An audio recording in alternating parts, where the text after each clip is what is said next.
প্রিয় স্নেহের ছাত্রছাত্রীরা, তোমরা যারা ফার্স্ট সেমিস্টারে অনার্সের পরীক্ষা তোমাদের হয়ে গেছে এবং তোমরা মাইনর পেপারে যাদের পলিটিক্যাল সায়েন্স রয়েছে এবং যারা জেনারেল পেপার পলিটিক্যাল সায়েন্স নিয়ে পড়ছো এবং যারা থার্ড সেমিস্টারে পড়ছো, যারা মাইনর পেপারে পলিটিক্যাল সায়েন্স তোমাদের রয়েছে, তাদের জন্য আজকের এই ভিডিওটি অত্যন্ত গুরুত্বপূর্ণ। কারণ আজকের এই ভিডিওতে আমি তোমাদের আহ, বেশ কিছু প্রশ্ন এবং উত্তর নিয়ে আলোচনা করব।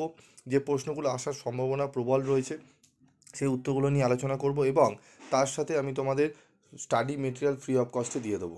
কোনো স্টাডি মেটেরিয়াল তোমাদের পারচেস করতে হবে না, কোনো জায়গা থেকে তোমরা স্টাডি মেটেরিয়াল পেয়ে যাবে। দেখে নাও, জনগণের সার্বভৌমিকতা তত্ত্বটি আলোচনা করো। সূচনা: সার্বভৌমিকতার অর্থ হলো চূড়ান্ত ক্ষমতা। রাষ্ট্র এই ক্ষমতা ভোগ করে থাকে। এই ক্ষমতার বলে রাষ্ট্র যে নির্দেশ দেয় তাহা রাষ্ট্রের অধীন সকল নাগরিক ও প্রতিষ্ঠান মানতে বাধ্য থাকে। রাষ্ট্রের এই কর্তৃত্ব করার ক্ষমতাই হলো সার্বভৌমিকতা, অর্থাৎ ব্যক্তি ও প্রতিষ্ঠানের উপর আরোপিত মৌলিক, চরম ও অসীম ক্ষমতা হলো সার্বভৌমিকতা। সার্বভৌমিকতার স্বরূপ নিয়ে বিভিন্ন তথ্য গড়ে উঠেছে। এদের মধ্যে বিতর্কিত তথ্য হলো জনগণের সার্বভৌমিকতা তত্ত্ব, গণসার্বভৌমিকতা।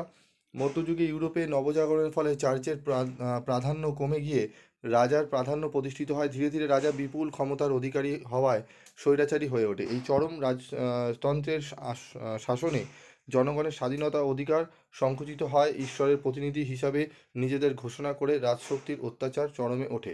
তার বিরুদ্ধে প্রতিবাদ স্বরূপ জনগণের সার্বভৌমিকতা তত্ত্বের আবির্ভাব ঘটে। জনগণের সার্বভৌমিকতা তত্ত্বের মূল বক্তব্য: জনগণের সার্বভৌমিকতা তত্ত্বের মূল বক্তব্য হলো জনগণই হলো সার্বভৌমিকতার অধিকারী, তাদের সম্মতি হলো রাষ্ট্রের ভিত্তি।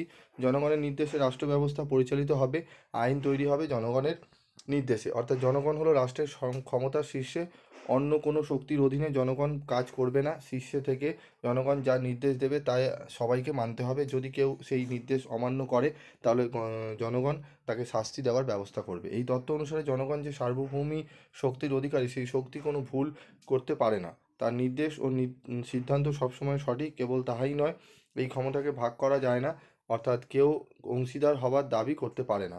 গণ সার্বভৌমিকতার সমর্থন ও বিকাশ: মধ্যযুগের বিশিষ্ট চিন্তাবিদ মার সি গোলিওর মতে জনগণ সার্বভৌম ক্ষমতার অধিকারী। সামাজিক চুক্তি মতবাদের প্রবক্তা জন লক বলেছেন, জনগণ চরম ক্ষমতার অধিকারী। তারা রাজার হাতে শর্ত সাপেক্ষে কিছু ক্ষমতা জনগণের নির্দেশে রাজা শাসনকার্যে পরিচালনা করবেন। দায়িত্ব পালনে ব্যর্থ হলে রাজাকে অপসারণের অধিকার জনগণের আছে।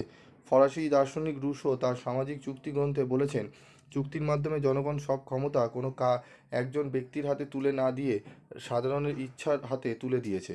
সাধারণের ইচ্ছা হলো সার্বভৌম ক্ষমতার অধিকারী। এর ইচ্ছা কোনো ভুল করে না, কারণ প্রত্যেক মানুষের প্রকৃত ইচ্ছার সমন্বয়ে এই ইচ্ছা গড়ে উঠেছে। প্রকৃত ইচ্ছা কোনো ভুল করতে পারে না। ঠিক আছে, তারপর দেখো মূল্যায়ন: প্রকৃতপক্ষে জনগণকে উপেক্ষা করে কোনো সরকার বেশি দিন চলতে পারে না।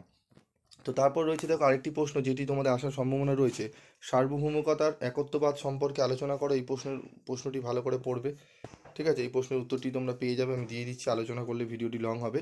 তারপর রয়েছে দেখো সার্বভৌমিকতার বহুত্ববাদী তত্ত্ব, মানে একত্ববাদী এবং বহুত্ববাদী তত্ত্ব দুটোই আমি দিয়ে দিলাম। এই দুটো তোমরা ভালো করে পড়ে নাও।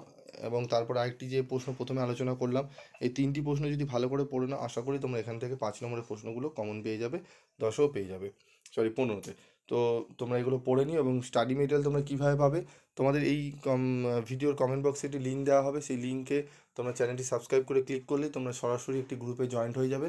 সেখান থেকে তোমরা কিন্তু স্টাডি মেটেরিয়াল সংগ্রহ করে নিতে পারবে। আজকের মতো ভিডিওটি শেষ করছি, দেখা হচ্ছে পরবর্তী ভিডিওতে। সকলে ভালো থাকবে, সুস্থ থাকবে।